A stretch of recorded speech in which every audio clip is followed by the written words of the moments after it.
என்கிட்ட இருக்க நிறைய கதைகளை பேசி உள்ளே வெளியே 2னா டெஃபினட்டாக அதுக்கு ஒரு கமர்ஷியல் வேல்யூ இருக்கும்னு சொல்லிட்டு அதுக்கு ஒரு பணம் பேசப்பட்டு மதுரை மீனாட்சி அம்மன் கோயிலில் பூஜை போடப்பட்டது.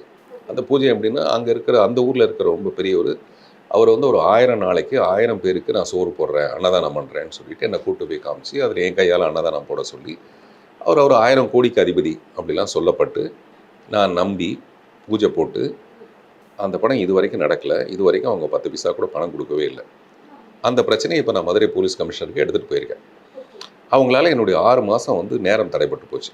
நம்ம ஒரு படம் பண்ணுறோன்னு முடிவு பண்ணிட்டோம்னா, அந்த நேரத்தில் நான் வேறு படம் நடிக்க மாட்டேன். அது ஒரு பெரிய ப்ராப்ளம். டைரக்ட் பண்ணும்போது வேறு படங்கள் நடிக்க மாட்டேன். 2யுமே என்னால் கான்சன்ட்ரேட் பண்ண முடியாது. டைரக்ஷன்றது ஒரு 10 படம் பண்ணுறதுக்கு சமமான ஒரு விஷயம். கண்டிப்பா. நான் அவங்க பேரெல்லாம் இப்போ வெளியிடல. பட் கூடிய சீக்கிரம் நான் வெளியிடுவேன். அவங்க பேர் எதுக்கு சொல்கிறேன்னா, ஒரு கலைஞருடைய வாழ்க்கையில் ஒரு 6 மாதம்ங்கிறது ரொம்ப பெரிய ஒரு பகுதி.